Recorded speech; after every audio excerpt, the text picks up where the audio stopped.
tardes a todos, bienvenidos a la biblioteca. Quería darles las gracias por haber decidido estar esta tarde con nosotros y quería explicarles un poco la actividad que vamos a tener esta tarde. Como pueden ver ahí en la presentación, la hemos titulado El retrato de Alfonso X en la Galería de Personajes Ilustres de la antigua Biblioteca Arzobispal de Toledo. Pero me gustaría explicarles un poco el porqué de esta actividad. Recordaremos todos que el año pasado se celebró el 8º centenario del nacimiento de Alfonso X el Sabio, un rey que tuvo mucha importancia para esta ciudad de Toledo, y dentro de un par de meses, si no me equivoco, en marzo, se inaugurará una gran exposición en el Museo de Santa Cruz, en el que podremos contemplar piezas del Museo del Escorial, de la Biblioteca Nacional, incluido piezas de esta biblioteca. Para este evento se nos solicitó a la biblioteca la colaboración, la cesión de algunas piezas que pudieran ser expuestas en este acto. Entre las piezas que hemos cedido hay ejemplares de las 7 partidas, un ejemplar del libro de las leyes, privilegios y previsiones reales del honrado Concejo de la Mesta, el Fuero Real de España. Todos ellos son ejemplares del fondo antiguo que van a poder contemplar en esta exposición. Y también entre los materiales que nos solicitaron fue un cuadro que representa al rey Alfonso X el Sabio y que pertenece a la colección que tiene la biblioteca de la Galería de Personajes Ilustres. Este cuadro, cuyo autor es Dionisio Antonio de Santiago Palomares, forma parte de esta galería, y para que se pudiera difundir entre las personas que visitan la biblioteca y entre las personas que nos acompañan esta tarde, porque el cuadro, que representa el cuadro y que representa sobre todo el autor del mismo, pues contamos con la presencia. En principio tenemos aquí a Adolfo Domingo. Adolfo Domingo seguro que es conocido por todos y muchos de ustedes aquí presentes son amigos. Es historiador, especialista en arte, periodista, profesor de la Universidad de Castilla-La Mancha, es miembro de la Real Academia de Bellas Artes y Ciencias Históricas y también es un experto en el tema Alfonso X, como lo demuestra el libro que escribió Alfonso X el Sabio, el primer gran rey. Él nos hablará de la figura del monarca y de su importancia para la ciudad de Toledo. Pero contamos también tenemos la suerte de contar también con Carmen Morales, compañera, bibliotecaria y estudiosa de la familia Santiago Palomares. De ella procede Dionisio Antonio, que es uno de los miembros de esta familia. Ella nos va a hablar de esta importante familia, la Santiago Palomares, de la obra que el cardenal Lorenzana hizo, el encargo que le hizo cardenal Lorenzana a Dionisio Antonio, que es la Galería de Personajes Ilustres, que en un primer momento adornaba las paredes de la Biblioteca Arzobispal, pero que ahora mismo está conservada en esta biblioteca. Espero que disfrutemos todos mucho de la conferencia y que aprendamos bastante. Creo que está asegurada. Con personas de esta valía lo tenemos todo asegurado. Así que sin más, por motivos de COVID yo me voy a bajar y para dejarle más espacio para la presentación. ¿De acuerdo? Muchas gracias.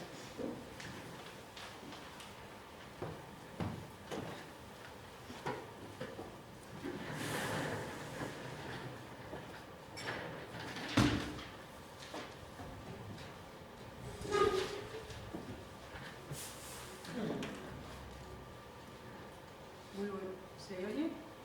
Creo que no. Sí. Acércate un poquito más. Y como son nuevos. Bueno, muy buenas tardes. Muchas gracias, Mariló, por la presentación. Y bueno, yo encantada de participar.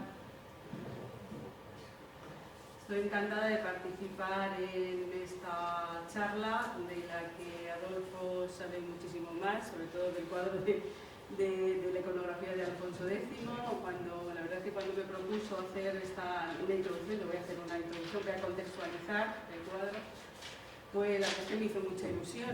Y aunque yo de Alfonso X no sé ni pretendo, porque para eso están los historiadores, pero bueno, sí que quería aportar pues eso, mi granito de arena en pues hablar un poquito de la galería de personajes ilustres de esta biblioteca que ha sido mi casa durante 25 años y que lo sigue siendo. Y bueno, un poquito de quién era el autor, el pintor de este retrato, de su personaje, que si en su época era conocido en Toledo, la verdad es que en la actualidad pues no es muy conocido. Como les decía, yo lo que quiero es contextualizar dónde está este retrato, que como ha dicho Marilo, pues lo tenemos en la Galería de Personajes Ilustres, en el pasillo de la Borgo Lorenzana, pero me gustaría un poco explicarles muy brevemente cómo se forma esa galería de personajes ilustres y quién la forma. Bueno, ya todos los que hayan venido a otras conferencias o que conozcan esta biblioteca ya saben que el origen está de la Biblioteca Arzobispal, que es donde está incluido este retrato, esta galería, pues proviene de una orden de Carlos III, una real cédula de 1771, en la que pide abrir bibliotecas en los palacios arzobispales, o más bien abrir las bibliotecas arzobispales al público y dotarlas de un bibliotecario. Nos vamos a quedar ahí porque esto da para mucho más, pero lo vamos a dejar ahí. Lorenzana, Francisco Antonio de Lorenzana, llega de arzobispo al año siguiente, aquí en 1772, y entonces pues decide abrir la biblioteca, crear una biblioteca arzobispal, el Palacio Arzobispal. Pues para ello encomienda la labor, empieza el año siguiente, en 1773, y encomienda esa labor a Pedro Manuel Hernández, que lo nombra bibliotecario, empieza ya en el 1773, aunque hasta el 1775 no es nombrado oficialmente bibliotecario. ¿Qué hace este bibliotecario Hernández, que era un hombre erudito, ilustrado? Pues comienza a comprar libros para la biblioteca arzobispal, a los que se unen pues, los libros del propio Lorenzana, los libros de los anteriores arzobispos, y no solo compra libros, encarga la estantería, la original la pueden ver ustedes en la sala de Castilla-La Mancha, o sala Juan Sánchez. Esa es parte de la estantería original de la biblioteca arzobispal, y también encarga una serie de retratos de personajes ilustres relacionados con Toledo para decorar las estancias de la biblioteca arzobispal. Ahí les pongo unas imágenes de esta galería de personajes ilustres. La parte superior es donde estaban estos cuadros en la anterior sede de la Biblioteca de Toledo, que era en el Miradero. Como ven, estaba en la sala de investigadores, que se llamaba, y estaba, bueno, una parte de ellos en la parte superior de esa sala, y luego decoraba pues toda la biblioteca. Cuando nos vinimos aquí al Alcázar, nos trajimos parte de la colección, que está, como ustedes ya conocen y ya lo han visto muchas veces, en el pasillo de la Borbón Lorenzana, pero la otra parte de la colección, más de la mitad aproximadamente, se quedó en el Miradero.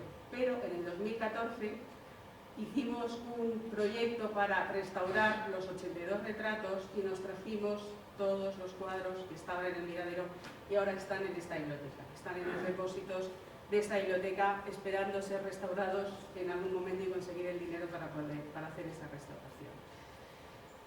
Bueno, pues como les decía, dentro de esta colección, de esta galería de personajes ilustres, que empieza a hacer Hernández, por encargo de Lorenzana, lógicamente, y Hernández la va encargando a diversos pintores. Pues está, como les decía, el retrato que hemos puesto ahí, el original. Pueden ustedes acercarse, luego al final no tocar obviamente, pero sí acercarse para ver el retrato original. ¿Qué contenía esa galería de personajes ilustres? Pues bueno, hay todo tipo. En la actualidad tenemos 82 retratos, en algunas fuentes habla de 86, habla de 70 y tantos, en fin, los que tenemos en el momento son 82. Pues representan escritores, teólogos, músicos, historiadores, políticos, santos, arzobispos, incluso dos mujeres, las hermanas Sigea, que las tenemos en el pasillo, y un rey, que es Alfonso X, ¿no? Que es el retrato que nos ha traído esta tarde a la biblioteca. Esta colección, por las fuentes que se pueden consultar, las fuentes documentales y fuentes de otro tipo que ahora veremos, empezó a pintarse justo en el año que comenzó a crearse esa biblioteca, en 1773, y tenemos datos hasta 1800. Ya les explicaré ahora más adelante cómo o qué fuentes son. Bueno, aquí tienen a las hermanas Igea, por si no las... Ahora vamos con esto. Esta galería de toledanos ilustres, como les decía,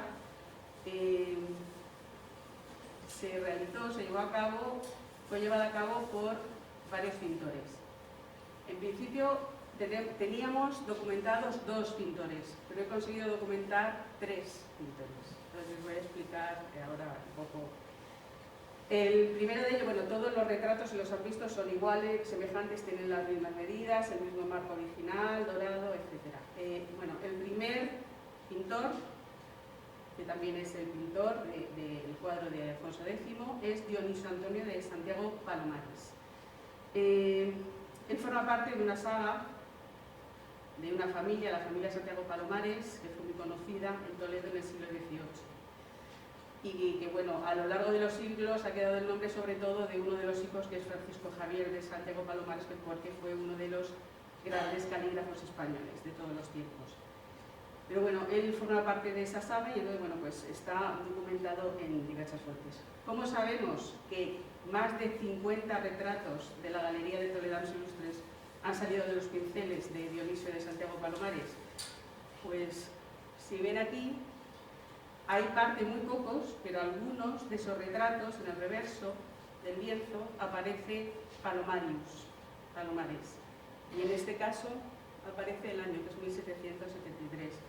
Esta es la primera fecha de la que tenemos constancia, con lo cual, obviamente, luego comparando el estilo de los cuadros, que es muy característico, pues se puede saber cuántos son autoría de Palomares. También tenemos otra fuente, que es el retrato que Dionisio le hizo a su padre, Francisco de Santiago Palomares, luego veremos un poquito este tema, que le hizo también para la Galería de Personajes Ilustres por orden de Lorenzana, porque tenía muchísima relación, toda la familia Palomares pues tenía muchísima relación con el archidiócesis de Toledo.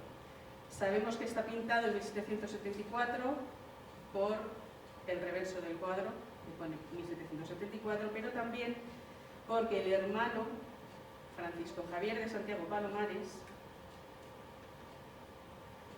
en el prólogo de su obra más famosa, que es El arte nueva de escribir, que es un tratado de caligrafía, pues habla precisamente de este cuadro. Ahí les pongo: este insigne prelado mandó retratar al nominado don Francisco de Santiago y que se colocase la pintura, como lo está, entre los muchos retratos de hombres insignes toledanos que adornan aquella librería, todos de la mano de mi hermano don Dionisio Antonio. Honor singular que le debemos a la magnificencia y al buen gusto de su excelencia, a quien no puedo corresponder de otro modo que mostrando mi gratitud en la estrechez de este lugar. En la segunda fuente que tenemos para saber los pintores, y en este caso de Dionisio, son los gastos de instalación de la biblioteca que aparecen en los libros de mayordomía del Palacio Arzobispal. Este tema lo ha estudiado en diversos artículos Manuel Gutiérrez García Grasales. Él hace referencia a notas o a gastos de instalación desde el año 1775 a 1799. Año por otra parte en que Lorenzana, que ya está en Roma, tiene que dejar su renuncia al arzobispado toledano. En todos estos años, desde 1775 hasta el 99, como les decía, hay apuntes de pagos hechos a pintores para esta galería de personajes ilustres.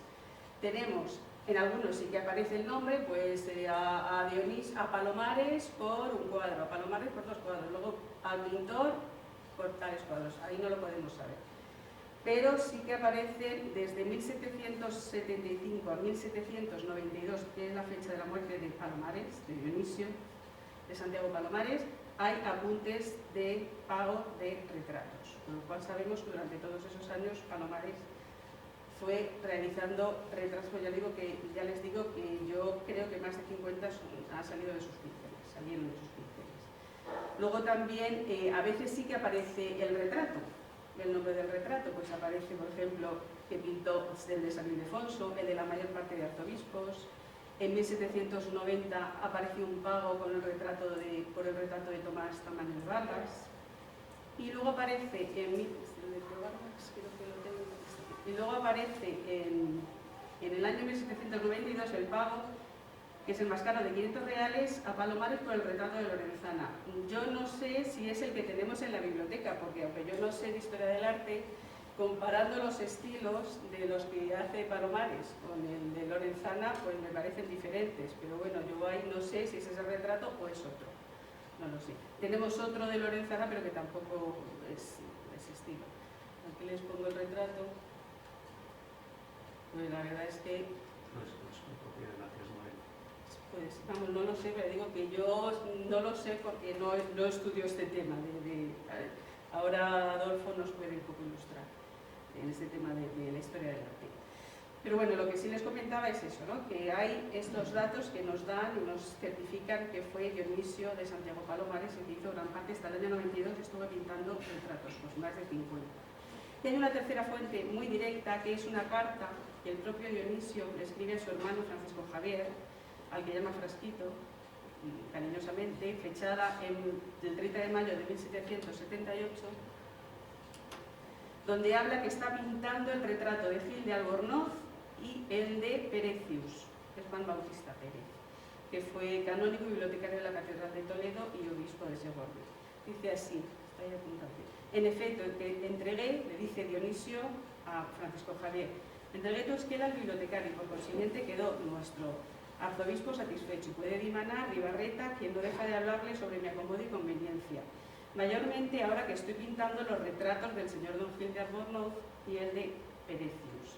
La verdad es que a mí me resulta muy emocionante leer esta carta en la que dice que está pintando los retratos y tener los retratos ahí en nuestra colección de personajes ilustres.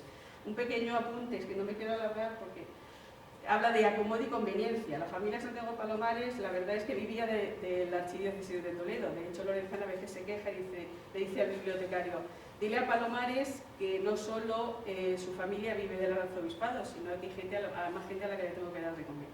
Entonces, bueno, pues es un poco así. Y bueno, como les decía, el retrato de Alfonso X, aunque no está firmado ni tiene fecha, pero bueno, podemos deducir que también formó parte de los que pintó Palomares. Muy brevemente, bueno, este es el, como le decía, el de Perecius, que es el otro que estaba pintando a la vez que el de Gil de Albornoz. Otro pintor que nos aparece en dos fuentes, tanto en los libros de mayordomía, pero ahí solamente se habla de Morales. Hay un artículo que habla de Leandro Morales, no sé exactamente. Yo lo que he visto con fuente directa, que es dándole la vuelta a los cuadros, sencillamente, aparece Pedro Morales, que es el otro de los pintores que hace otra parte importante de los retratos de esta galería. Firma más que Palomares, porque en Palomares hay muy poquitos que tienen su nombre. Pedro Morales firma bastante más, y además pone fecha. Y suponemos que empieza a pintar desde el fallecimiento de Palomares. Entonces, pero en los libros de mayordomía aparece su nombre, Morales, a secas, desde 1795 hasta 1799. Cuadros que el bibliotecario le va encargando. Y nosotros tenemos alguno que está fechado en 1800, con lo cual tenemos constancia que al menos hasta 1800 Pedro Morales estuvo realizando retratos para la biblioteca arzobispal. Como pueden ver, el estilo es bastante diferente. Estos tienen otro color, tienen otra luz. Les he puesto dos ejemplos, pero pueden pasearse por la galería de la Borba Lorenzana y tranquilamente disfrutar de estos retratos. Yo creo que hay más de 20 que están pintados por Pedro Morales. También un grupo de retratos de jesuitas, que yo creía, porque hay un apunte que dice que Hernández compró cuadros de jesuitas, pero es que hay algunos que están por detrás firmados por Pedro Morales. Yo ahí lo dejo, es solamente una apreciación. Y luego hay estos son los cuadros de jesuitas que les decía. Y luego hay un tercer pintor que descubrí hace poco, que es el barcelonés Manuel Tramulles y Roig, que firma el reverso de uno de los retratos, que es el de Eugenio Gerardo Lobo. Como verán, es que no tiene nada que ver con las otras manos, con los otros pintores, es completamente diferente. Y decíamos, pero bueno, ahí en el reverso del cuadro pues habla de que está pintado por Manuel Tramullas barcelonense, barcelonés. Lo que pasa es que ahí no podemos saber ni la fecha, ni cuándo se adquirió, ni cómo se adquirió, ahí no hemos podido ver. Bueno, estos retratos, como verán, son todos muy parecidos, el tamaño es igual, la composición es muy parecida, todos llevan, menos este es diferente. Aquí he puesto un ejemplo del Palomares y de Morales. Todos llevan abajo una cartera, en el caso de Morales, y en el Palomares pues es una especie de pedestal, de piedra, otra cartera, pero diferente, que pone siempre el nombre en latín, pone el cargo y luego siempre pone toletanos. Son toledanos. Los colores, ya les digo que son diferentes y se puede, sabiendo que hay un cuadro que está firmado por Morales o por Palomares, pues el resto de cuadros se puede fácilmente adivinar la autoría. Todos, eso sí, conservan los marcos originales, que son de madera dorada y que también en los libros de mayordomía pues aparece la compra de estos marcos y el precio. Pone a un ebanista, lo que pasa es que, y no se sabe el nombre del ebanista, pero sí que pone que estaban dorados por Manuel Moreno. Casi todos costaban entre 40 y 80 reales, menos el de Lorenzana, que costó 500, que era un poquito el más caro.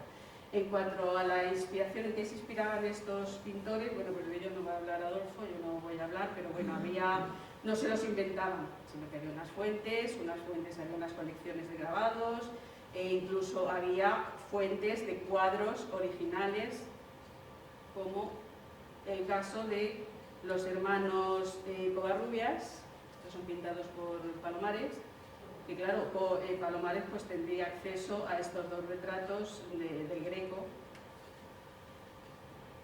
y los copió, con las diferencias obviamente de estilo entre el Greco y Palomares, pero bueno, es evidente. Es un poco la idea. Esta galería de personajes ilustres está documentada en diversos libros, sobre todo en el siglo XIX. Yo solamente le voy a hablar de dos más conocidos o más destacados. Uno es un libro de José Amador de los Ríos, que bueno, son estos libros que se hacían en el siglo XIX para que vinieran los viajeros a Toledo, y ahí, bueno, aparte de algunos de ellos hablar de la familia Palomares, pues hablaban de esta galería de personajes ilustres. Aquí tenemos en la obra de Toledo pintoresca, no sé si se ve bien, creo que no. Yo lo he sacado de diversas fuentes, bibliotecas digitales, y ya estoy viendo que no está muy bien digitalizado en general algunos fondos. No me refiero a nuestra biblioteca digital, lo he sacado de otras. La nuestra también está regular, pero bueno, en este caso. Ya les digo, les decía que es Toledo pintoresca, publicado en 1845, y aquí dice: en la biblioteca se conservan varios retratos de escritores ilustres, hijos de Toledo, los cuales, si bien carecen de mérito artístico, no pueden menos de considerarse como un tributo de admiración rendido al talento. Y otra fuente también que les he sacado es obviamente el libro de Toledo en la mano de Sisto Ramón Parro, de 1857. Sisto Ramón Parro habla más de esta sala, dice: adornan la segunda sala 67, aquí aparecen menos, retratos en lienzos como de 3/4 de alto, por más de media vara de anchos, pintados al óleo y en busto de los tantos escritores que eran naturales de Toledo o que escribieron aquí sus obras y forman la colección de autores toledanos, entre los cuales hay monarcas, arzobispos, canónigos, regidores del ayuntamiento, religiosos, clérigos y personas particulares, inclusas 2 señoras hermanas.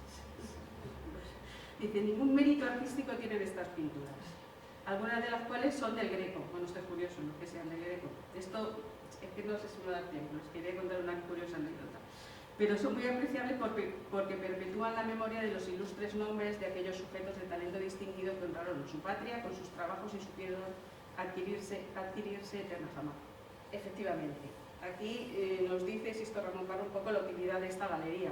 No es una utilidad artística, que también, porque se hicieron para decorar la biblioteca arzobispal, pero sobre todo el recuerdo que nos traen de todas estas personas y todos estos personajes ilustres que a lo largo de la historia pues hicieron mucho por la cultura, por las artes, por las ciencias, por todo muy cultivados, personas muy cultivadas, y bueno, pues es un poco, esta galería es la memoria de todos estos personajes. Este es un poco el objetivo. De hecho, aquí en esta biblioteca se nos piden muchos retratos, hay investigadores que piden los retratos para ilustrar su artículo.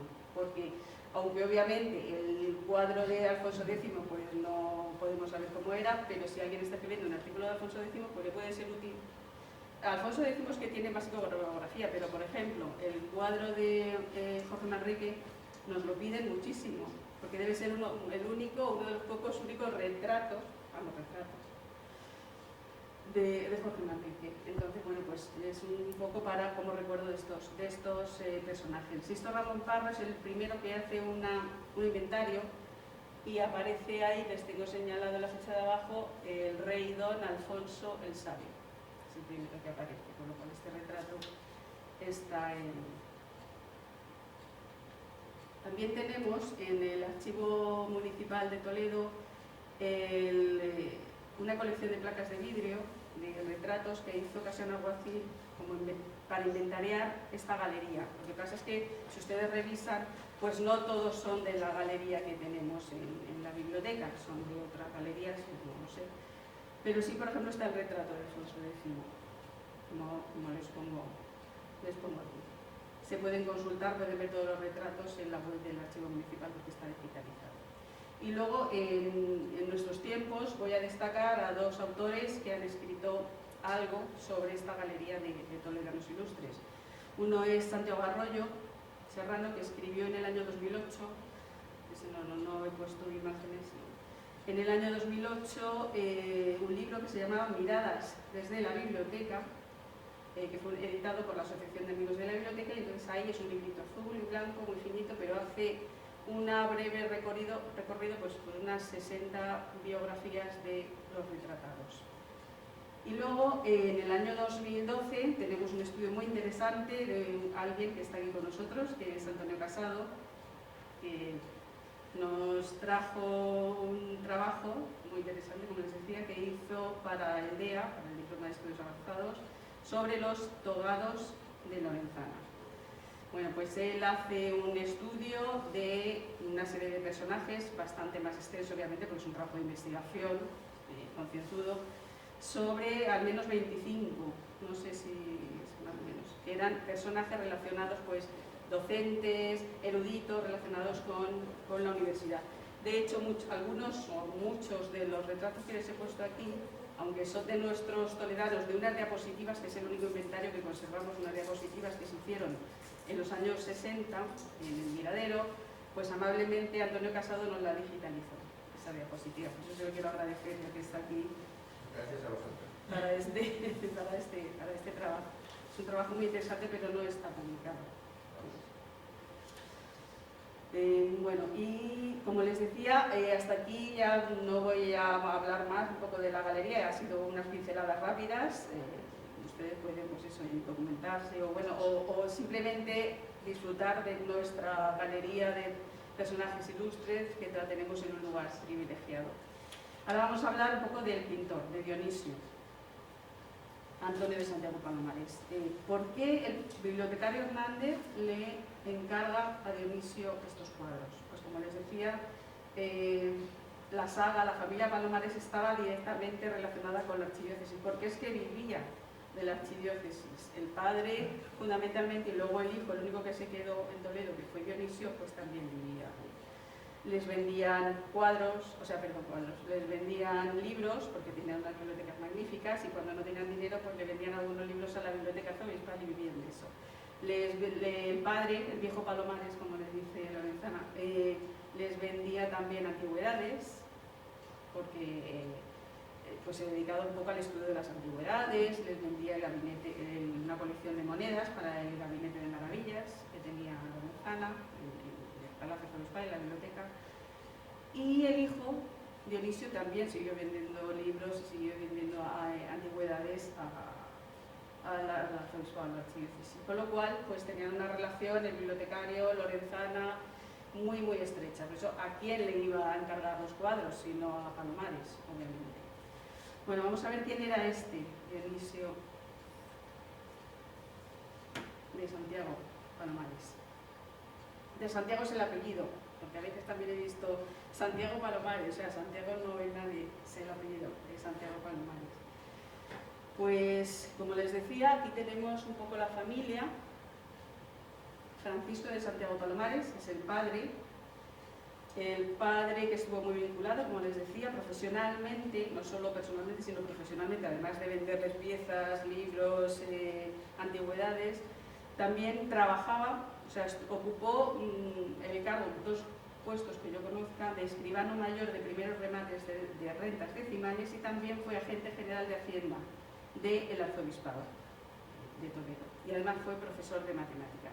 Era un personaje muy curioso, muy erudito, que sabía mucho y que educó a sus hijos de una manera muy especial. Sus hijos, pues obviamente salieron también con esa curiosidad, con esos conocimientos y con ese, bueno, pues, casi serían ilustrados. Yo no sé si en Toledo había muchos ilustrados, pero yo creo que la familia Palomares sí que eran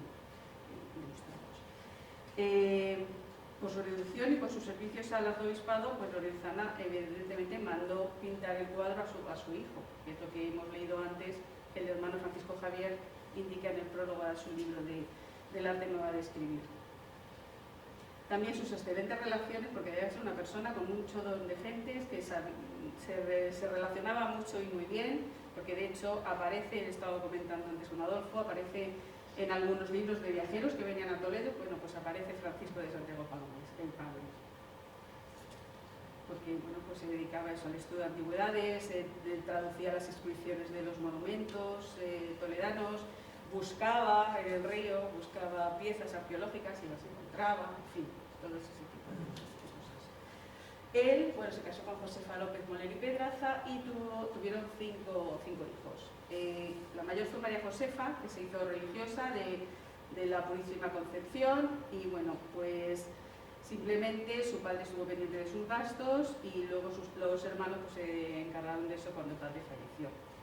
Después tenemos a Francisco Javier de Santiago Palomares, que es el calígrafo conocido a nivel nacional, es el más famoso de toda la saga Palomares, y que se fue a Madrid muy joven y bueno, ella hizo una larga carrera, llegó a ser escribano del reino y escribió muchísimos, bueno, algunos, no muchísimos, algunos libros sobre el arte de la caligrafía. De hecho, fue él el que fijó la letra bastarda en el siglo XVIII, diseñaba las letras de la imprenta de Ibarra, por ejemplo, la de Quijote, etcétera, etcétera. Él sí que tiene fama nacional, e incluso la Ibarra real que aparece en Microsoft se puso, o sea, se añadió a esa fuente cuando fue el aniversario de la historia de la caligrafía, no me acuerdo muy bien, pero en el año 2006 que se hizo una exposición en la Nacional. Después tenemos, de Francisco Javier sí que hay más bibliografías, se conoce más su biografía. A Dionisio Antonio, que es nuestro pintor, que ahora veremos. Más adelante nació Antonio Alejandro, que se fue con 18 años con su hermano a Madrid y conocemos muy poco de él, simplemente que fue archivero del Marqués de Villafranca, pero que murió muy joven. Y el pequeño, Juan Leocadio, trabajó como escribiente de su padre y que además después se fue a hacer las Américas con su tío. También murió joven, en el 1769, nació en 1735, pues a los 34 años, en California, dejó una viuda y un hijo. Y el padre, Francisco de Santiago Palomares, se dedicó a buscarlos con la ayuda de amigos, o de conocidos de Lorenzana, porque Lorenzana, como ustedes saben, había estado en México anteriormente, porque además lo dejó como uno de sus herederos, a su nieto. Y para que vean un poco cómo había criado este padre, cómo educó a sus hijos, pues tenemos un texto de un documento del archivo de la Real Academia de Bellas Artes de San Fernando y dice lo siguiente: porque no se criasen mal 4 hijos que tiene, no habla de la hija, porque ya se me había metido monja, los ha criado él mismo dentro de su casa, siendo él su maestro y sacándolos consigo al campo, las fiestas y feriados. Uno es Javier, de que se trata, otro don Antonio, que hoy sirve de archivero al excelentísimo señor Marqués de Villafranca, mozo de extraordinaria habilidad para manejo de letras y papeles, aunque no sabe imitarlas. Sus hermanos sí, Francisco Javier sí sabe imitarlas. Otro, don Juan, que envió a Nueva España al abrigo de un tío, y el cuarto Dionisio, que tiene en casa y se ha aplicado a pintor. aquí también tenemos claro que fue pintor. Bueno, vamos a ver muy brevemente, 5 minutos, un poco la biografía, que tampoco se conoce demasiado, de Dionisio Antonio de Santiago Palomares. Bueno, este es el padre, es un retrato que hizo su hijo Francisco Javier, este primero, está en el manuscrito, y luego el que pintó su hijo Dionisio en 1774 con 73 años de edad. Los años no pasan en balde, como podrán ver de los dos retratos. Y vuelvo a repetir, es el padre. Hay muchísima bibliografía donde se confunde al padre y al hijo. Este es el hijo, este es Francisco Javier de Santiago Palomares. Es un retrato que está en la Real Academia de la Historia. Y ya digo que con 20 años ya se fue a Madrid, o 10, no recuerdo, 20 y pocos años, y ya se quedó allí. Lo que pasa es que tenía una relación muy directa con Toledo, con la familia, con la archidiócesis, en fin. Él no dejó sus lazos en ningún momento. Bueno, vamos a ver Dionisio.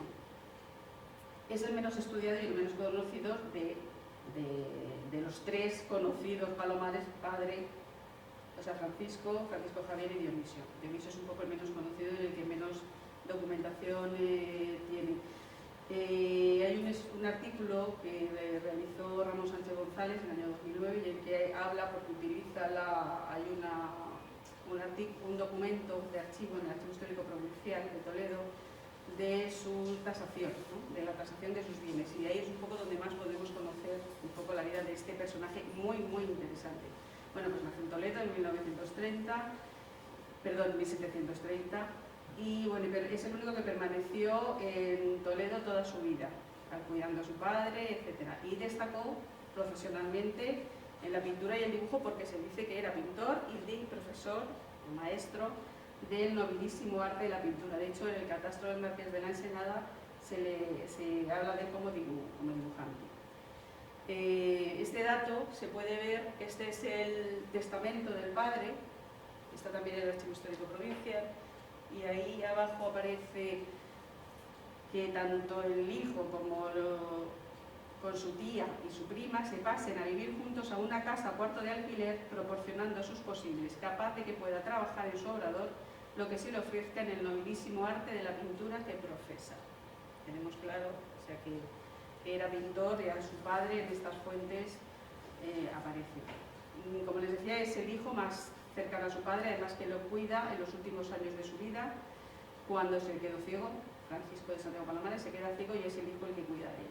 Convivió, como les decía, con su tía doña Eugenia y con su prima Marcelina en un inmueble de la calle 12, del Colegio de Doncellas. Y en el testamento de don Francisco le mejora la herencia, dice: en todo aquello que importare el estudio de pintor que al presente tiene, que consiste en dibujos, papeles, estampas, modelos, colores, losas para molerlos, lienzos, imprimados y para imprimir, libros tocantes al arte de la pintura, escultura, arquitectura, que él eligiere para su uso y ejercicio. Tras el fallecimiento de su padre y tía decide casarse, pasados ya 50 años, con más de 50 años, como se queda solo, pues se casa con Juana Petronila Fernández Salinas y Cornejo, unión que no tuvo descendencia. Como les decía, donde mejor se conoce es en este inventario de pintura, o sea, el inventario, la tasación y descripción de sus bienes que hizo, y que está también en el Archivo Histórico Provincial. No les he puesto la imagen porque hice unas fotografías que quedaron fatal y no se ve absolutamente nada, con lo cual intentaré hacer otras mejores, tengo que volver y hacerlas. Estas más o menos salieron. Todavía no están digitalizados, estamos en ello, en la consejería, intentando digitalizar todo lo de los archivos y las bibliotecas. Bueno, pues como les decía, en este inventario aparece, en esta tasación aparece un inventario de pinturas, estampas, piezas artísticas, etcétera, lo que demuestra una vez más el oficio de pintor. Pero no solo eso, sino que también tiene materiales como grabador. Este Palomares, este Dionisio, era un hombre muy polifacético porque hacía muchas cosas. Entonces tenía herramientas de grabador y también tenía materiales para encuadernar, también era encuadernador, porque tenía ingenios para cortar libros, tenía bastidores para coserlos, etc. Y luego tenía artificios ingenios pues, para producir electricidad, tenía espinarales, diré un poco. Era un hombre con muchos intereses y con mucho, aunque su principal oficio era el de profesor de dibujo y pintor, pero tenía otras muchas. Y no solo eso, sino también era un experto en plantas medicinales y en hierbas. Que eso, las cartas con su hermano, pues los explica y da muchísimas hierbas a mucha gente en Toledo. O sea, tiene diversos conocimientos y diversas inquietudes. Su hermano Francisco Javier también, y traduce, o sea, copia muchísimos manuscritos, sobre todo, bueno, es un poco de destacar una colección de manuscritos de alquimia, que por eso Palomares está en la historia de la alquimia en España, Francisco Javier. Entre los dos hermanos, a veces se puede pensar que podrían estar en alguna de las hermandades que comienza su andadura en la Europa del siglo XVIII. Es un poco por los datos que vamos sacando de los dos hermanos. En esta descripción de sus bienes, pues también muestra el estado de bienestar de la vivienda. Tiene ricos ropajes, joyas, mobiliario, enseres lujosos, una extraordinaria biblioteca con conocimientos de todos los saberes, historia, religión, biografías, literatura, etc. Gran parte de ella heredada de su padre. En fin, de esta biblioteca tenemos aquí parte de ella por los exlibris que aparecen, aunque solamente aparecen 5 exlibris de Dionisio, el resto son de Francisco Javier o de Francisco solamente. Pero lo que les decía, que tiene una gran colección de obras de arte, tiene 5 grecos, obras de Tristán, tiene una interesante colección de retratos, paisajes, vistas de Toledo, bodegones, mapas de un arzobispado de Toledo, etc. O sea, tiene una amplísima colección de obras de arte que son dignas de destacar. Y luego esa colección de objetos extraños que alimentan esa fama de alquimista físico que tenía, microscopios, lupas, anteojos, objetos, compases, escuadras, reglas, una colección de monedas, que sería heredada del padre, suponemos. Y también tiene globos de vidrio y una máquina eléctrica, termómetros, barómetros, tiene instrumentos musicales, en fin, o sea, los intereses de Dionisio eran muy amplios. Su salud se fue deteriorando y falleció el 17 de agosto de 1792, dejando como heredera a su esposa, la cual vende los libros de la biblioteca a la biblioteca al bibliotecario Hernández. Y para finalizar les voy a hablar muy brevemente de esa vida artística que tuvo Dionisio, que en su época pues era conocido en la ciudad de Toledo, pero que por desgracia no se nos ha conservado prácticamente nada. Esa vida artística es muy poco conocida. En la actualidad solamente conservamos los retratos de los personajes ilustres relacionados con Toledo. También se habla de que era restaurador, pero tampoco, también para la biblioteca, de algunos retratos, no para la biblioteca, sino para el Palacio Arzobispal, mejor dicho, pero no sabemos. También hay fuentes que indican que Lorenzana le encargó varias pinturas para la Casa de Caridad, que se establece aquí en el Alcázar, precisamente, pero no nos consta. Y también sabemos que sus hermanos, Francisco Javier y Antonio Alejandro, esto es la biblioteca, se llevaron, cuando se fueron a Madrid, se llevaron media docena de aguadas de tinta china que son vistas de Toledo, de Dionisio. Se hacía vistas de Toledo, es posible que las vendiera incluso, pero solamente ahora les voy a mostrar una. También hacía transcripción de inscripciones aparecidas en monumentos toledanos junto con su hermano Francisco Javier, y a eso se dedicaron bastantes años de su vida y compartían incluso copias de manuscritos. Por todo ello, podemos intuir, bueno, ahora les comentaré, esta es la firma de Dionisio de Palomares en alguno de sus libros. Tenía, como les decía, libros de todas las materias, libros por supuesto de arte, libros de matemáticas, aquí tienen también el Exlibris de Dionisio de Santiago Palomares, y como les decía, este dibujo es suyo, de Dionisio Palomares, de 1763. Este dibujo está incluido en una copia que hizo su hermano Francisco Javier de un libro sobre la sinagoga del tránsito, de Toletano Hebraorum Templo, está en latín. Entonces, bueno, pues dentro de ese manuscrito hay dibujos de Francisco Javier, hay transcripciones o copias de inscripciones de Francisco, del padre, y hay algún dibujo de Dionisio. Es de lo poco que se conserva. Ojalá podamos ir difundiendo algunos, no sé si Adolfo... San Bartolomé de la Vega, ¿no? ¿Qué? San Bartolomé de la Vega. Puede ser, no Porque lo es sé. una curva del circo romano. Sí. Entonces, bueno, eso es un poco. Todo ello podemos, ya para concluir, podemos intuir que Dionisio de Santiago Palomares pues era un hombre polifacético, con muchísima curiosidad por todos los saberes de la época, de un espíritu inquieto, les digo, porque tenía todo tipo de materiales, libros en su biblioteca, etcétera. Un erudito ilustrado, con múltiples inquietudes de pintura, la física, electricidad. Estamos hablando del siglo XVIII. Grabado, coleccionismo de arte, literatura, plantas medicinales, antigüedades, que acumulaba en su casa lujos y placeres dieciochescos, que no era muy frecuente en Toledo en aquella época. Un personaje muy conocido en la ciudad en aquella época, aunque apenas nos ha llegado, apenas ha llegado hasta nosotros. Para mí era un personaje muy interesante y que merece la pena conocer. Nada más, muchísimas gracias. Ya dejo paso a Adolfo, que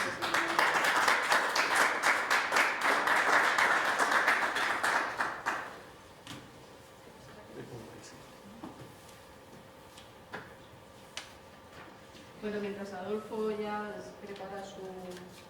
Les voy a contar esa anécdota que les dije de Greco. Hace unos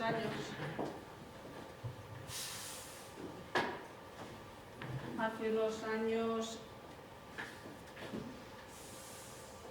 se mezcló, debe ser, no sé si por esta fuente, por cualquier otra fuente, y claro, Palomares copió 2 retratos del Greco, pero obviamente no tienen nada que ver. Pues algún político hace unos años o sus asesores algo oyeron y pensaron que es que había 2 Grecos en la galería de personajes ilustres. Nos hicieron ir al miradero a buscar 2 Grecos. No había 2 Grecos, obviamente, eran las 2 copias de Palomares. Entonces, un poco para que vean a veces lo que se monta. Tuvimos que rebuscar y diciendo que aquí no hay Grecos, bueno, pues pensaban que había 2 Grecos, no las 2 copias. Están intentando que se vea la lista completa, pero bueno, yo creo que se ve lo suficientemente. Bueno, pues muchas gracias a todos, muchas gracias Carmen por esta introducción magnífica. Yo creo que Palomares padre debería ser considerado el primer arqueólogo de Toledo. Es el primero que hace una guía etapa por etapa que se conservaba en la antigua colección Gallardo. La tenemos transcrita, aunque el documento original está perdido. Y luego el hecho de que fuera muy amigo del Conde del Águila, tenía mucha relación con anticuarios madrileños muy importantes y tenemos constancia pues, de una forma o de otra de muchos de sus trabajos. Y luego todos estos dibujos pues, son, igual que generó Pere Villamil en el siglo XIX, pues nos da una radiografía de muchos edificios del casco con ese estilo minucioso, perfecto, caligráfico realmente. Bueno, pues en el 18, la segunda mitad del 18 yo creo que ese papel le corresponde a Palomares. Y Pedro Morales, yo le tengo documentado en la catedral, era un pintor con alguna técnica especializada, era pintor sobre vidrio también, no sé si restaurador de vidrieras, y me parece que estaba en el equipo que trabajó con Baella y Batlleu en las pinturas del claustro. Lo que pasa es que eso fue en la década de los 70, recién llegado Lorenzana.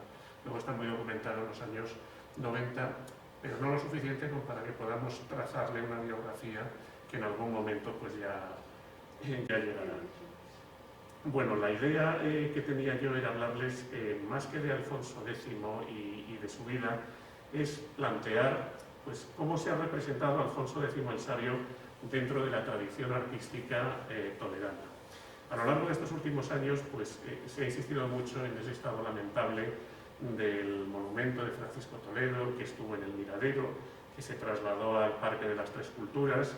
Se hablaba también de la pérdida de esos relieves que conseguimos, no sé cómo pasar, que conseguimos readaptar y que se inauguraron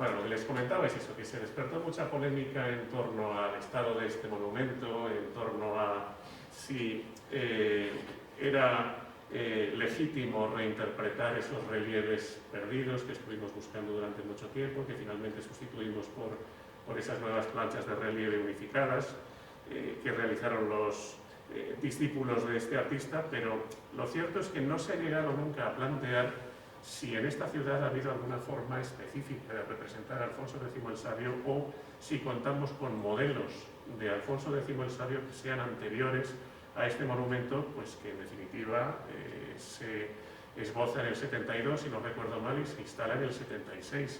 Forzosamente teníamos que tener algo anterior a esta representación. Y entonces, bueno, este es el origen de mi intervención aquí, plantear si ha habido alguna forma genuina de representar a Alfonso X el Sabio en Toledo a lo largo de estos 8 siglos de historia. De entrada, deberíamos plantearnos cómo se representa a un rey dentro de nuestro imaginario colectivo, porque yo creo que la mayoría de los españoles, si se les traslada esa pregunta, pues pensarían en algo similar a esto. Como ilustraron Gallego y Rey dentro de una conocida serie postal, pues diferentes momentos de la historia de España y en este caso los visigodos. Parece que con un manto, una espada y una corona, pues ya basta para caracterizar a un personaje, convertirle en un rey visigodo, en un monarca leonés o en Fernando el Católico, y entre unos y otros, bueno, pues transcurren 1000 años de existencia, enormes diferencias en las modas y bueno, hay muchísimas diferencias como pueden entender.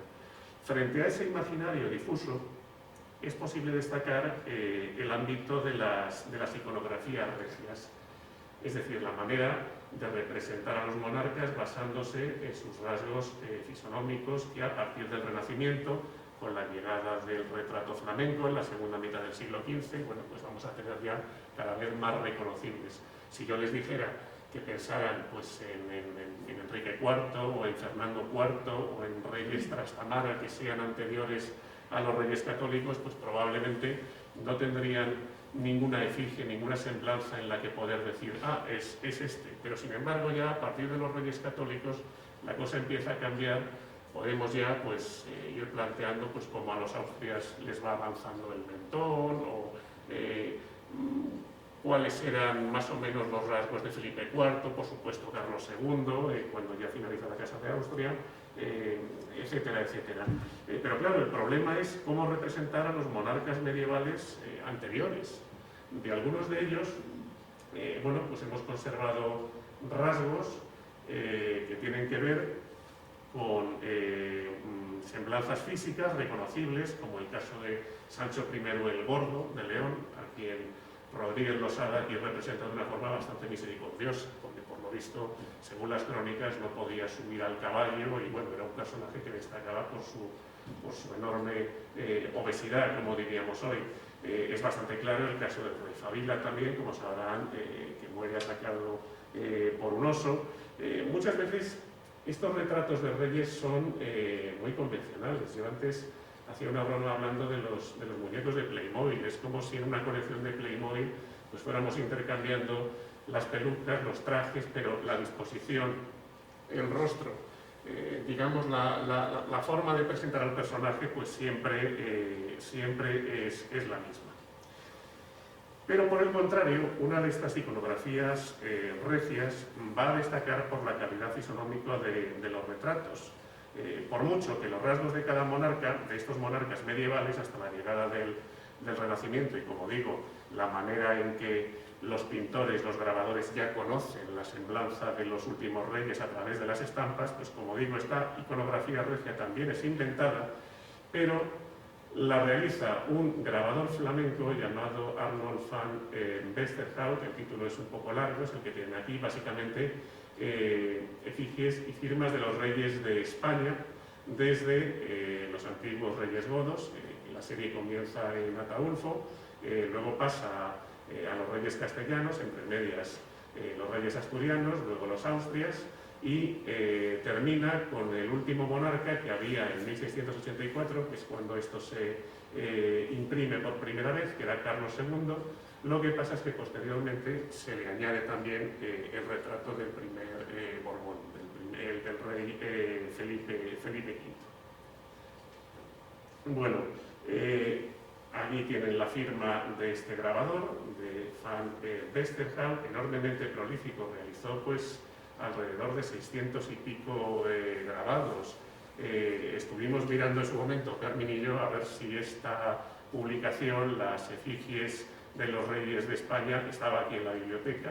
No es así, pero tenéis una colección, la biblioteca, lo tengo por aquí apuntado, me parece que es la Biblioteca Máxima Pontificia, en donde, bueno, aparece algún grabadito suyo, nada tan espectacular como lo que vamos a ver, pero bueno, aquí tenemos la muestra de la importancia de este grabador formado en Italia.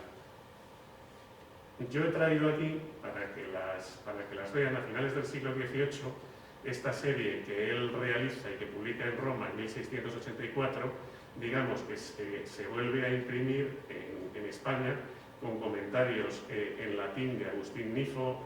Bueno, se dedica al conde de Colmenar, ya que antes hablábamos de calígrafos. Bueno, pues aquí tenemos este maravilloso ejercicio pues, que se hacía sin levantar la pluma del papel, hasta conseguir realizar pues, la figura pues, de estas dos mujeres, de estos dos tenantes que están sujetando lo que me imagino que serán las armas de este conde de Colmenar, a quien estaba dedicado el trabajo, ¿no? Hay una edición del año 63 que coordinó Sánchez Cantón, que es más asequible, se la traigo aquí por si en el mercado de segunda mano yo creo que es fácil acceder a ella. Yo hace tiempo conseguí un ejemplar sin ningún problema. Westerham, lo mismo que representó a los reyes de España, pues también tiene series en donde representa a los monarcas carolingios, la Casa de Austria, los prepósitos de la Compañía de Jesús. Es decir, no había prácticamente listado de gente importante donde este hombre no se metiera a realizar sus grabados.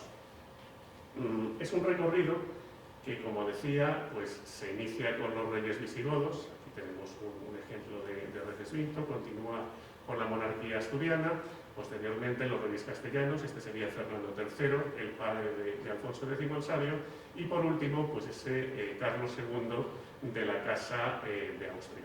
Salvo el retrato de Carlos II, que pues, si lo comparamos con otros de Richo, de Carreño, pues se perciben perfectamente los rasgos tan característicos de su rostro.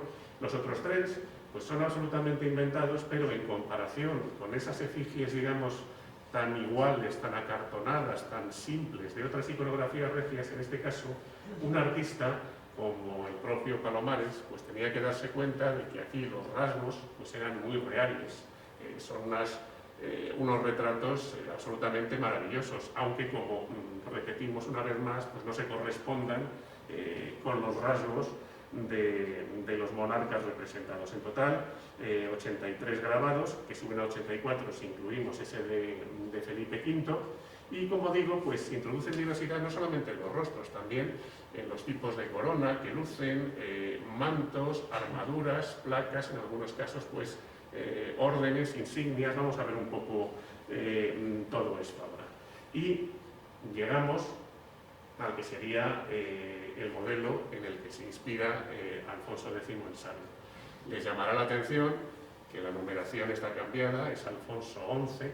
En aquel entonces había un desajuste a la hora de incluir a los reyes Alfonsos de la monarquía asturiana. Entonces, en algunos casos encontramos Alfonso X, en otros Alfonso XI y en otros directamente Alfonso el Sabio. Palomares está reproduciendo pues los rasgos de la cara, el bigote no se aprecia muy bien, pero ya les digo yo que aquí tiene un bigote partido, bastante particular. Yo no me he encontrado ninguna fuente medieval que mencione si Alfonso X era imberbe, llevaba bigote, llevaba barba. Realmente en las miniaturas de su época lo encontramos representado a veces normalmente afeitado, pero otras veces también con barba, pero con bigote, que yo sepa, desde luego no. Palomares lo ha representado, pues es un bigote como más corto, partido, no sé, desde mi punto de vista bastante raro. Luego también imita la armadura milanesa, que lleva el personaje con las protecciones de las sombreras. Luego introduce pues, una especie como de policromía. Luego fíjense, parece que la armadura pues, introduce como alguna filigrana dorada dentro pues, de estas armaduras pavonadas, milanesas, como la que llevaba el conde de Orgaz cuando lo representa el Greco. Y a mí personalmente me llama la atención la incorporación de ese cetro, que no es el cetro imperial, es un cetro que yo no he encontrado dentro de los retratos del siglo XVIII, no sé muy bien a qué asociarlo, tiene que formar parte de la tradición toledana. Es muy raro, tiene en un extremo pues, como una macolla vegetal con 2 filas de hojas, luego además no es recto, que sería lo característico dentro de la mayoría de los cetros, sino que tiene esta forma pues, como engrosada en medio, como un balaustre, ¿no? como una parte de una balaustrada, y lo que sí he podido ha sido comparándolo con otro de los retratos de los que vamos a hablar aquí, pues esta representación de Alfonso X en el libro del Cabildo de Jurados, que se conserva en el archivo municipal, pues podrán apreciar que el modelo de cetro es exactamente el mismo. De estas 2 representaciones, la más antigua es esa. Por lo tanto, lo más lógico es pensar que en esta representación, pues Palomares lo copiara de esa representación que es anónima, pero sí les puedo decir que es una de las representaciones que más fortuna tendrá en el siglo XIX. La encontramos en la primera mitad del siglo XIX ilustrando todo tipo de obras históricas que se editaban en aquel entonces en Madrid, en Barcelona y en los grandes núcleos editores. Es una imagen pues, que cobrará muchísima fuerza y aunque hoy día, si pensamos en Alfonso X el Sabio, la mayoría de nosotros nos vamos al modelo de la escalinata de la Biblioteca Nacional, porque es una gran escultura, porque tiene mucha fuerza y porque ha sido reproducida hasta la saciedad pues, en sellos, monedas, etc. Bueno, lo que quiero mostrarles es que aquí en Toledo surgieron algunos modelos de representar a Alfonso X que también fueron muy importantes en su momento. Luego volveremos a la representación del Cabildo de Jurados. Bueno, en su forma de representar al rey Palomares, le ha incorporado el cetro, que es uno de los emblemas imperiales, pero no le ha incorporado la corona.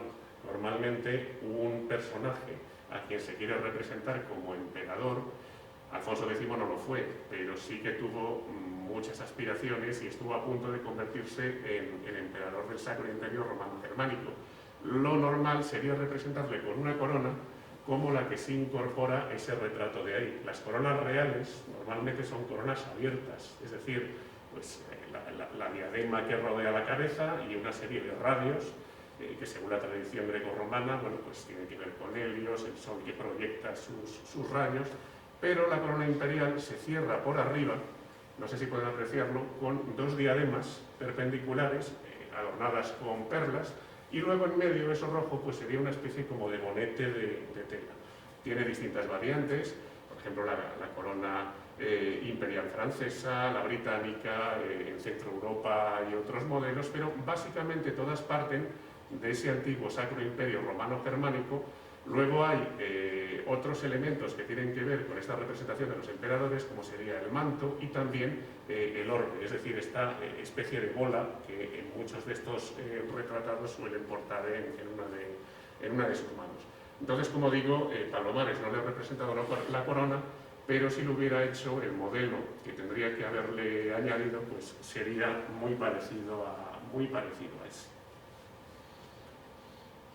Bueno, pues este es en resumidas cuentas el retrato que Dionisio Palomares realiza de Alfonso X el Sabio. Ahora bien, esta es la segunda ocasión en que un retrato de Alfonso X se atraviesa en la trayectoria de los Palomares, porque tenemos constancia de una representación que existía en la primera mitad del siglo XIX en la Catedral de Toledo.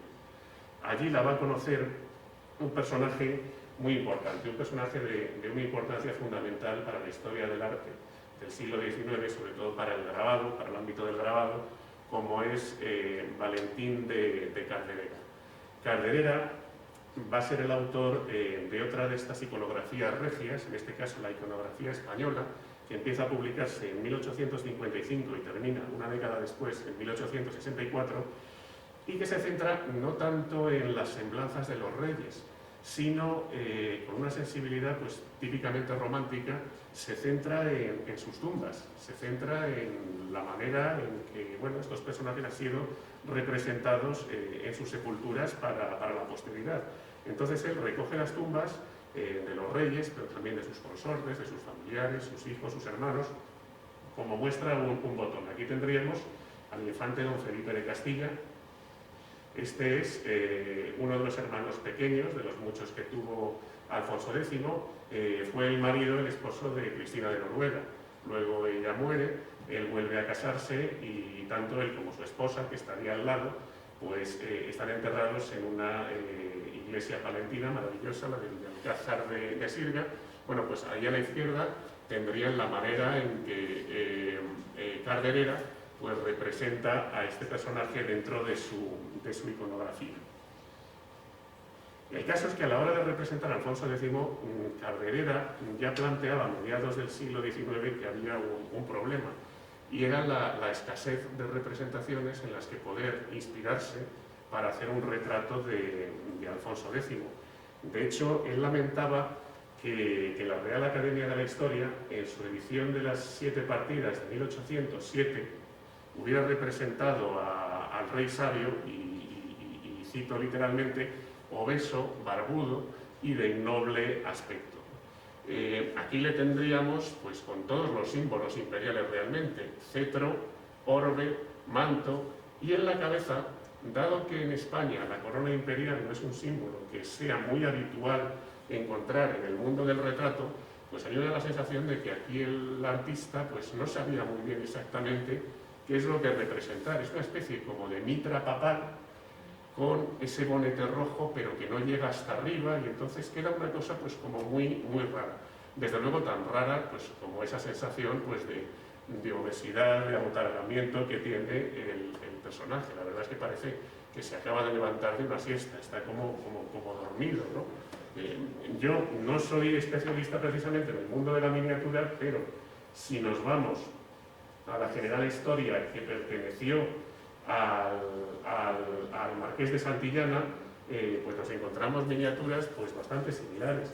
Si en la anterior era un hombre obeso y soñoliento, pues aquí no sé si es peor el remedio que la enfermedad, porque tenemos una especie como de anciano, con el rostro demacrado, con una barba como mal puesta, y luego este personaje pues es todavía peor, con esa barba que parece que le come la cara. No lo ven, pero ya les digo yo que es bizco, es decir, si lo hubieran querido representar mal, no lo habrían podido representar peor. Pero estos serían pues, los modelos de los que tuvo que partir, que en 1807 pues, representa a ese Alfonso X para la edición de las partidas de 1807. Carderera, la que incluye finalmente, es esta otra representación. Él plantea que cuando él viaja a la Catedral de Toledo a mediados del siglo XIX, pues por allí circulaba un ligero dibujo a la pluma, él lo cita así, realizado por don Santiago Palomares. Vete a saber de quién estamos hablando, distinguido arqueólogo toledano. Probablemente sea el padre, por lo que conocemos de él y por los intereses que tenía. El caso es que, y así es como lo describía. Ahora volvemos a la posición que ocupa, pero él planteaba, reproduce fielmente una estatua votiva de don Alfonso colocada a la izquierda de la de San Fernando en el presbiterio de la Catedral de Toledo. Apenas en ella representa al monarca la edad de 31 años en que empezó a reinar. Estaría situado en el presbiterio, en la cabecera de la catedral, junto con otra serie de esculturas que fueron realizadas muy posteriormente a que Alfonso X reinara, ya en el siglo XV, vinculadas además a la tradición, a una de las leyendas conocidas de Toledo, que es la del Alfaquí. Son personajes que realmente pues, no se sabe muy bien a quién representan. Ángela Franco ha planteado pues, distintas teorías, pero desde luego en época de Carderera, a mediados del siglo XIX, se consideraba que esta representación que les he marcado aquí y que se corresponde con esa que él incluye en su iconografía, pues era la de Alfonso X. Él plantea además que en el dibujo de Palomares la figura conservaba todavía el cetro. Volvemos otra vez a los cetros. Sin embargo, Carderera ya decía, igual que en la foto, aunque no se vea, el cetro ha desaparecido, Carderera ya decía que en su época el cetro ya no estaba y que él lo había recreado en su dibujo a partir de esa plumilla que había realizado Palomares.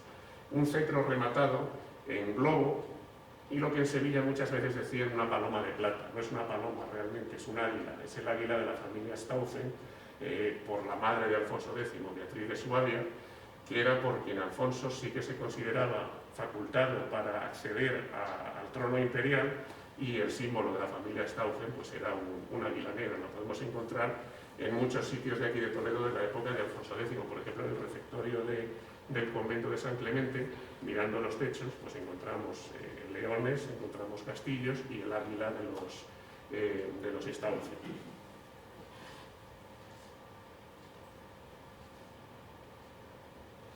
Bueno, estamos hablando de una representación, la de Carderera, termino rápido, no me extiendo mucho, pero quiero decirles que tuvo muchísima difusión a mediados del siglo XIX y también en las décadas siguientes. Podríamos poner muchísimos ejemplos de artistas que siguen a esa representación, pero una de las más evidentes yo diría que es la de Tomás Jimeno, dentro de la serie de monarcas del Museo del Prado, que José de Madrazo va a coordinar en el siglo XIX, pues el tipo de corona, la disposición del rostro, la posición de la mano, estas tres rosetas de la escotadura de la túnica, ve unas semejanzas, bueno, pues bastante claras.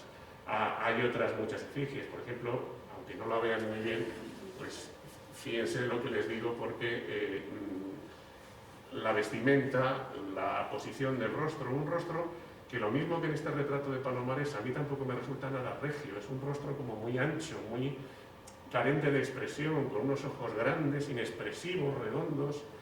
No es en lo que yo estaría pensando a la hora de representar a un rey, pues que realmente fuera regio, ¿no? Si me permiten la expresión. Es una representación que ya les digo que fue muy reproducida, pero también la del Alfonso X Gordo. Vamos a encontrar mucho a lo largo del siglo XIX, incluso entrando ya en el siglo XX, cuando el médico Nicasio Mariscal, en un acto conjunto que se hizo en la Real Academia de la Lengua en 1921, si ahora se conmemora el 8º centenario, entonces se conmemoraba el 7º centenario. Bueno, pues él pronuncia un discurso y cuando este discurso se edita, la imagen que lleva en el frontis al principio pues es la de este rey obeso y de mal aspecto, como decía Carderera. Bueno, hasta aquí hemos visto dos representaciones de Alfonso X que son muy toledanas. Una es esta, la de Palomares, otra sería la de Carderera de la Catedral, y hay una tercera que tendríamos que ver, que sería esta, la que les decía, que procede del Cabildo de Jurados, que es un libro becerro que se compone a comienzos del siglo XVIII, los primeros años, se termina en época, creo que de Luis I, hacia 1722-24, y entonces vamos a encontrar diferentes representaciones de los reyes. De nuevo, un Alfonso X raro, desde mi punto de vista. De nuevo con ese bigote extraño, esa mirada, una cara pues muy ancha, como si estuviera un poco hinchada, no lo sé, esa es la sensación que a mí me produce. Lo que sí puedo decirles es que de nuevo nos encontramos ante un retrato que va a ser reproducidísimo en la España del siglo XIX, además un retrato que se va a completar en algunas ocasiones, en algunos grabados, pues como este de aquí arriba, de Rafael Jimeno, para la historia del padre Juan de Mariana, pues les va a rodear esa representación, bueno, pues de todo tipo de alegorías relacionadas con las artes, con el saber, con la iluminación. Más adelante, y entrando ya mucho en el siglo XIX, pues dentro de esta biografía eclesiástica, pues Antonio Roca le ha sumado a este retrato, bueno, pues la disposición de las manos, esta mesa, es decir, lo ha completado, pero siempre partiendo de esa representación toledana. Yo, sinceramente, no sé si el libro del Cabildo de Jurados para ese retrato bebe de alguna fuente concreta o ahí tenemos esa primera representación, pero yo desde luego no he encontrado ninguna que sea más antigua. Ahora bien, tampoco tengo muy claro cómo es posible que se difunda tanto en el siglo XVIII y XIX una imagen a partir pues, de un libro que se conserva en un archivo municipal y vete a saber cómo sale de ese archivo y quién lo representa por primera vez. Pero el hecho es que la imagen se difunde muchísimo. Y bueno, pues estos han sido los modelos de representación de Alfonso X más reproducidos a lo largo de los siglos XVIII y XIX hasta que llega la consagración del modelo, cuando José Alcoberro realiza las dos esculturas, la de Alfonso X y la de Isidoro de Sevilla, que tiene en un lateral, y podríamos decir que es el modelo pues, que ha llegado para quedarse, ¿no? Reproducidísimo a lo largo del siglo XX, pues, monedas conmemorativas, sellos, billetes, etcétera, etcétera. Y no me voy a extender mucho más. Nos dejamos muchas cosas, nos dejamos, por ejemplo, pues, otras formas de representar a Alfonso X. Yo he hablado de los atributos imperiales, pero a partir del Renacimiento, en muy contados casos, se le va a representar como astrónomo. Ahí tenemos pues, la mejor representación, la de Pellegrino Tibaldi, en la biblioteca del Escorial. Pero dentro del libro de retratos de Hernando de Ávila, fíjense en lo que debería ser el orbe que lleva pues, un monarca coronado con esa corona imperial, pues no es sencillamente una bola, es una esfera armilar, con lo cual está jugando con ese carácter del monarca como emperador, pero al mismo tiempo como astrónomo. Y bueno, pues por ir completando un poco y dar alguna pincelada sobre la exposición que se va a inaugurar en marzo, vamos a tener este retrato, muchísimas gracias a la biblioteca, pero también vamos a contar con algunas grandes pinturas del siglo XIX, comenzando por este Alfonso X tomando posesión del mar, es decir, cuando consigue Castilla llegar a las aguas del estrecho, pues en esta pose tan teatral, Alfonso lo que está haciendo es jurar que va a llevar la cruzada al pecho de Allende, va a cruzar a la otra ribera y va, bueno, pues a tomar los territorios musulmanes para incorporarlos a la corona de Castilla. Me llama mucho la atención este alférez real, que se mete con este escorzo tan agresivo, ¿no? El caballo nos está mirando directamente porque los rasgos del retratado a mí me recuerdan muchísimo a los retratos de Matías Moreno, pues con estos bigotes hacia la borgoñona, con las vías para arriba. Martín Molina, que es el coordinador del 8º centenario, además que como sabrán, pues organizó hace muchos años pues, muchas exposiciones en el Museo de Santa Cruz sobre Andrade, Enrique Vera y estos Arredondo, estos pintores del siglo XIX, XX, bueno, pues siempre tienen la espina clavada de que el último que se le quedó pues fue Matías Moreno. Y de alguna manera pues contar en esta exposición con esta pintura que traemos, procede del Museo del Prado, pero está cedida en el Senado, pues es una forma de quitarnos esa espina, un cuadro enorme que sinceramente no hemos sabido cómo nos ha entrado en el Museo de Santa Cruz, porque aunque vean el Museo de Santa Cruz como un edificio enorme, muy grande, los accesos son los del hospital, porque es para lo que fue concebido y no son tan grandes para pinturas de estas proporciones. Y luego, pues nada, Alfonso el Sabio con los libros del Saber de Astronomía, de Escor María Puebla, que es otro de estos pintores de historia del siglo XIX, y que en este caso, pues bueno, destaca por la representación del rey, acompañado de todos sus sabios judíos, con esa esfera armilar calcada de la que aparece en el libro del Saber de Astrología, lo mismo que los astrolabios, y en un entorno pues, que cualquier toledano lo reconoce fácilmente, como es la sinagoga de Santa María la Blanca, perfectamente representada. Y ya para terminar, un último Alfonso toledano, que es esta escultura, la de Eugenio Duque y Duque, un escultor de Almonacid, que con permiso de Valeriano Salvatierra sería pues, el mejor escultor toledano del siglo XIX. Él muere, si no recuerdo mal, en 1907, pero esta escultura creo que está en depósito en Santa Cruz desde antes de que él muriera, me parece que desde 1903.